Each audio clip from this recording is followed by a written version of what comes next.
lampposts, and you see some of the cases of galvanic corrosion here and there. So we like to spend a bit more time. Yes, last week we have covered this one.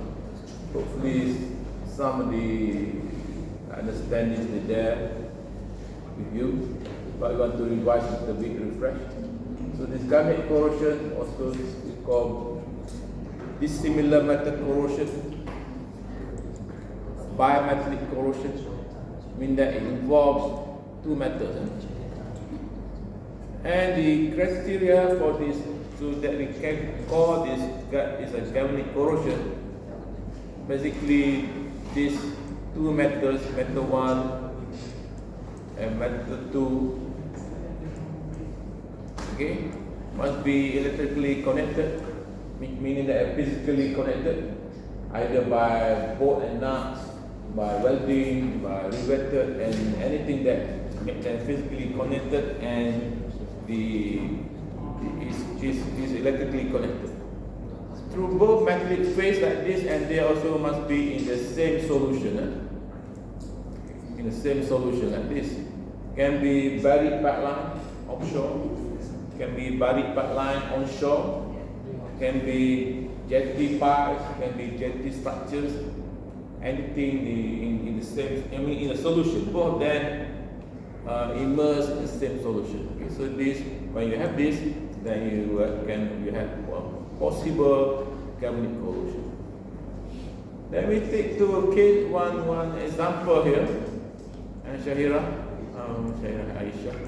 Siti Aisyah tak ada? Siti Aisyah. Siti Aisyah.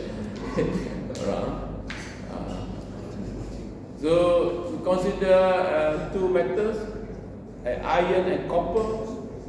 Iron is Fe. Okay, iron is Fe. Copper is Cu. Cu letter is exact or Cu is one. Cu with copper. Okay. So if unconnected, I go one by one. This is a revision. Unconnected, we put iron in water, in the water containing oxygen. So we can write the anodic reaction, Fe. Okay, you can check the thermodynamics, property diagram of this and so on. Then you can write based on your knowledge of Gibbs free energy and so on. Thermodynamics, you can write as an anodic reaction like this. Similarly, Siti Aisyah sampai lagi. Okay. Similarly, Siti Aisyah, you can write the anodic reaction copper.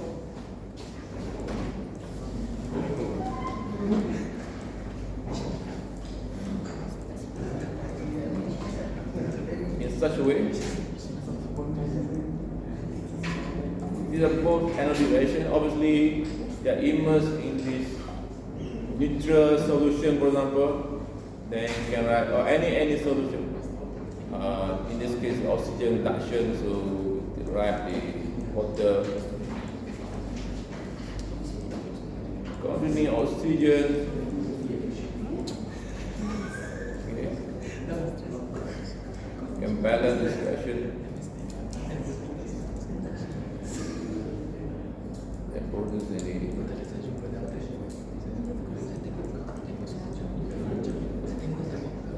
Okay, we have done this. Unconnected iron copper corrode with oxygen reduction in this manner. And anodic reaction, cathodic reaction. Since you have done the kinetics on ion mechanical, where is ion material? Again, nak panggil. Oh, materials tak lama hadir. See how the performance study attending lectures correlates with the score, the performance. Maybe tak hati mesti lebih tinggi. Ada tak? I know, I'm just making remarks. Usually you come to lectures, you can yeah, you have peace of mind. You know what we mentioned in the class. So there is no feeling of inadequacy. In the mean that you come to class, you know what we mentioned. If you don't come to class, you maybe you feel maybe the doctor mentioned something is not the slide. Okay? So you always feel something is missing. Something missing in your life. So that is not good emotionally. Yeah? Okay? Always got something missing. So better to come to class. Maybe nothing happens, but if you come to class, at least you can see your friends, see you. I mean, then you feel okay. Okay, anyway. So this one, so far, so good. You understand this concept. Then you can draw. Captain, Patin Najwa. You can draw. And you always read the question carefully. Some of you in the test, you misunderstood the question. Maybe the question not clear. So please read the question clearly, carefully. Then if you say integration of each of the part A, meaning A got 1, 2, 3, 4, 5. So you must address part A1, part A2, part A3, part A4. It's not just very general. Okay. Some of you make it very general because that A1 means for something else. A4 maybe for pipeline. Pipeline that cannot say put catalytic protection because it's internal corrosion. Okay? Catalytic protection is correct, but in that case not correct. Okay? So then there's pipeline and buried pipeline, then you can put the coating or catalytic protection. Not CI. When external corrosion, you put CI. So the big confusing. Because CI is only for internal corrosion. For external corrosion, the coating and catalytic protection. Maybe material design, not CI. So please read the question carefully.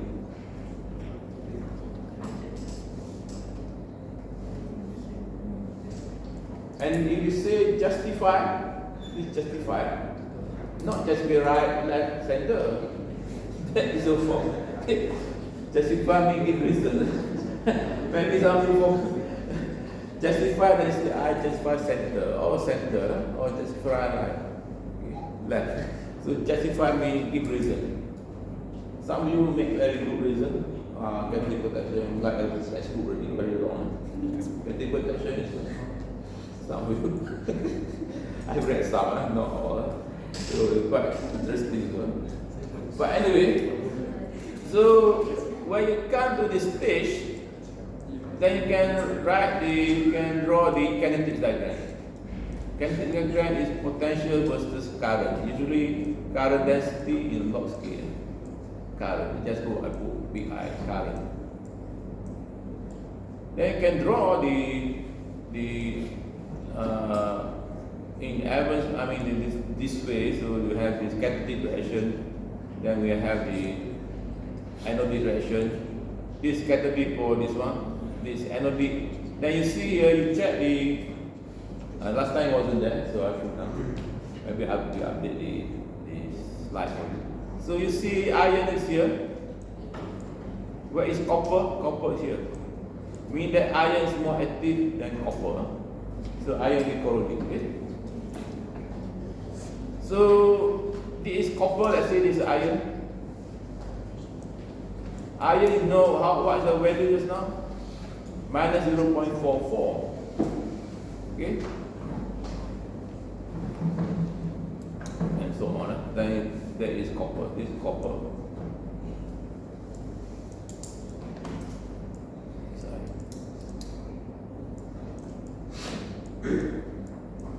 Then you know your kinetic, then in the intersection of this one, this is your I core of copper.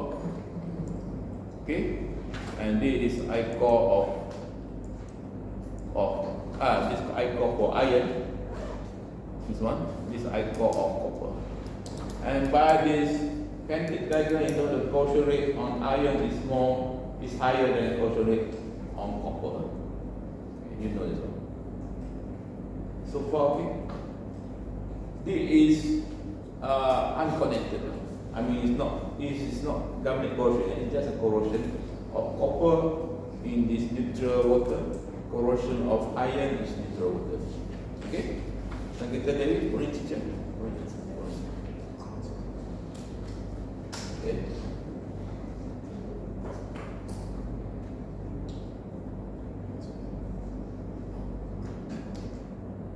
So now when they are connected, they become one metal. Previously, this is your iron, it's copper. Now somehow it's connected maybe to the flange connection, maybe welded, then become one metal. The solution now you have galvanic corrosion. Just now you have the corrosion iron, corrosion copper. But now they are connected as a structures. So now they will become like one metal because it's a teamwork. Individual is teamwork. Okay? So they are going to come to their potential, new potential. Okay? So let's say we say this potential of copper is here, corrosion potential of iron is here. Let's say we take the middle here. Let's stay here. Then you draw a line here. Then you can see the corrosion rate on copper now will be here. It's almost zero, very low. But corrosion rate on iron will increase. Corrosion rate on copper will be reduced. Okay? And the corrosion rate of iron will increase.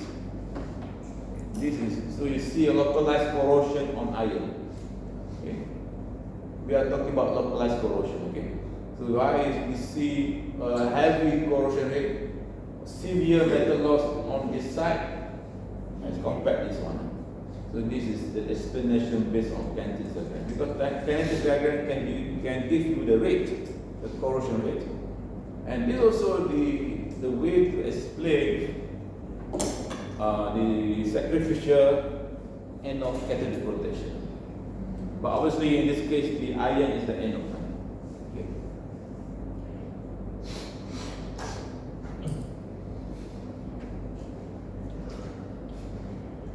So I have explained this one, then hopefully then it's clear. Any question?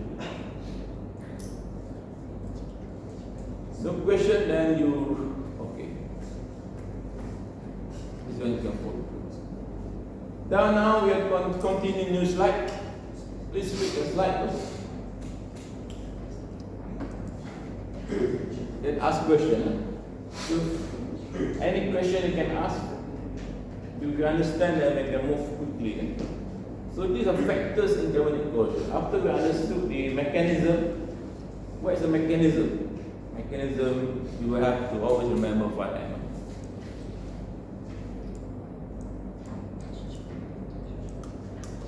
The first M is done already, the modeling mechanism of, detailing the materials, detailing now the material 1, material 2. You know the E0 depth, you know the environment, writing the anode reaction, catalytic reaction, drawing the 4-way diagram, maybe drawing the kinetic diagram, maybe. That is your first M. And the rest is coming after. Now we want to understand a little bit more still on the first M. Okay, the modeling, defining the factors in galvanic corrosion. So there are 1, 2, 3, 4, maybe. Please read through and ask questions. 2, 4, 8, 10. The first question we asked by R relative area. R is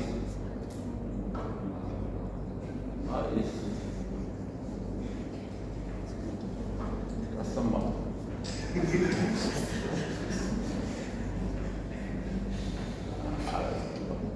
Second question B is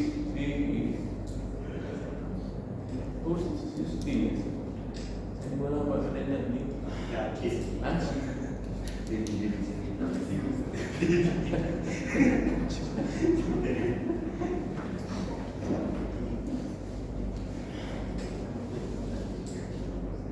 D is penetrant. Ask that question. If you understand, just ponder. The second point there, different. After this, just ponder first. Try to do the same.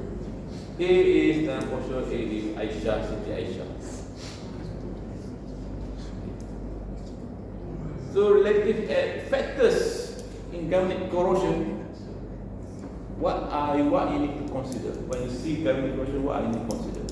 The first one is relative areas of anode and cathode. Is this clear about this one? Relative areas of anode and cathode. In the first case, you have large cathode, small anode. This is very bad. Large anode, small cathode is not so bad. Okay, you imagine the one with the corroded is the anode. Okay. The one to be corroded is anode. Okay. If you have large, small anode, that's very bad. So with a bully. If large anode, not so bad. It's bad also, but not so bad. This is the concept. But later on you see the case. The exam will put fill in the blank. Okay, large cathode, small anode is also. It's very That's not that. So it's given a case. So you need to evaluate. So you know the factors. You evaluate the anode, the areas of anode cathode. So you see the ratio. So the same area, the ratio is 1. Okay. That's the anode and cathode ratio. If anode cathode ratio is more than 1, then it will be dangerous. Meaning anode is bigger than cathode. Okay. Is it clear? Somebody? Clear? Remember, right? That's somebody. Penetrant. Now we are talking other factors in galvanic corrosion that you must consider or must evaluate the differences or difference in potential between anode and cathode. Just now we give an example of copper. Remember copper and iron? Let's say this is negative, down here negative. So you need to know the potential difference between this. Okay? So if large potential difference cause large change in potential of anode cathode and hence large effect. So it's like battery, lithium ion battery or whatever battery. So the farther away, the higher the current output, the capacity. The third one, anode and cathode. This one is a bit difficult. Okay? Not so difficult to see how anode and cathode polarization. Passive anode may not be affected much.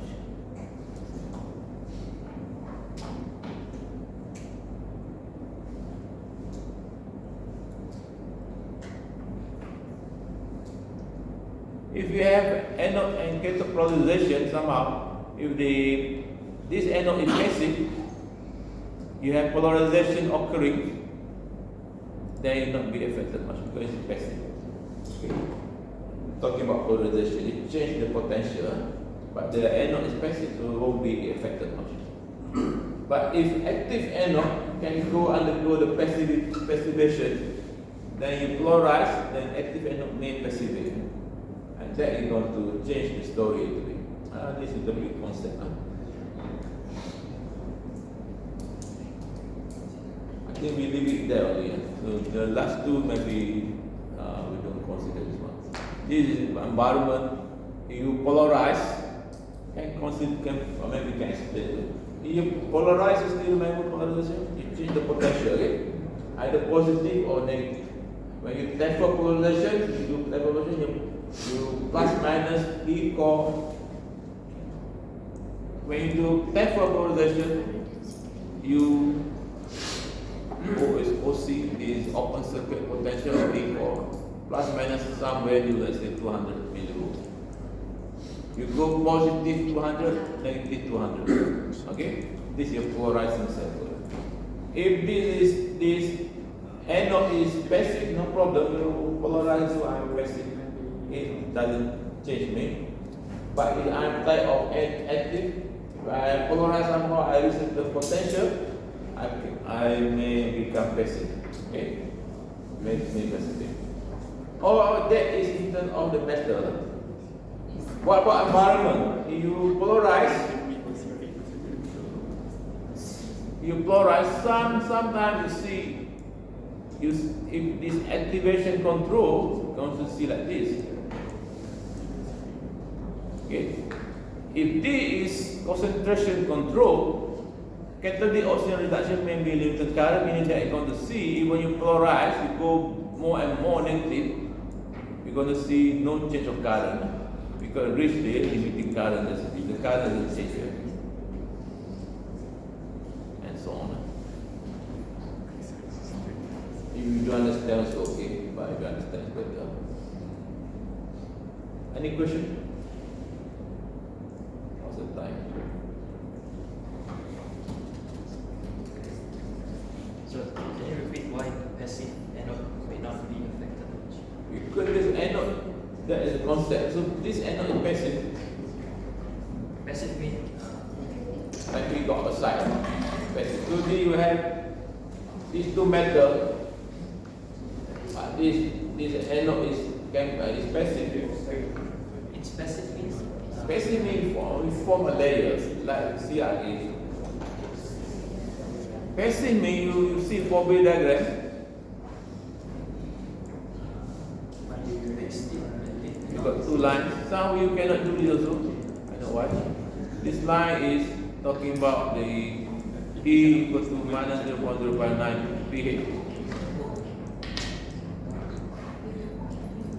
Some of you somehow may be confused or what, I don't know.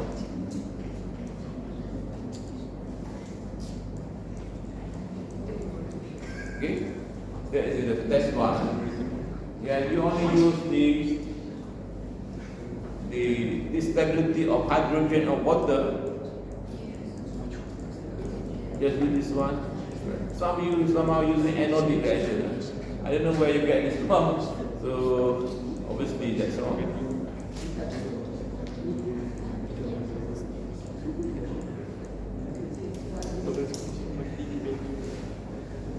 Let's say you have passive and not passive as form the passive layer.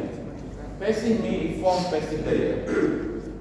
Initially it's corroded, then form layer corrosion rate reduced. If you have passive anode, let's say you have here a passive anode, if you polarize, you change the potential, it will change the anode. That's why I say may not be affected much. Whether it's got any application or not doesn't matter, put aside first, just to understand the concept. Because sometimes when you have some polarization, either it's anodic polarization or catalytic polarization. Okay? It can change the behavior of this metal. Doctor, how do we define passive or active? Through what? Passive anode is, for example, let's see here. You have this stainless steel, 88 molybdenum sensitivity is 316, SS316. You see here it's all passive, okay? And somewhere here, this stainless steel is active. Active means is without the chromium oxide layer. Why stainless steel becomes stainless or become corrosion resistant? Because it forms a very strong passive layer by the name of chromium oxide.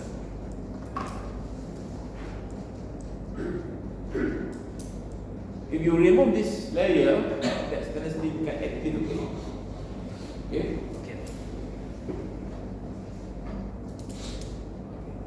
So this is nampak. So this Gamma series, the difference between Gamma series and standard EM series. Okay, this Gamma series is tested in seawater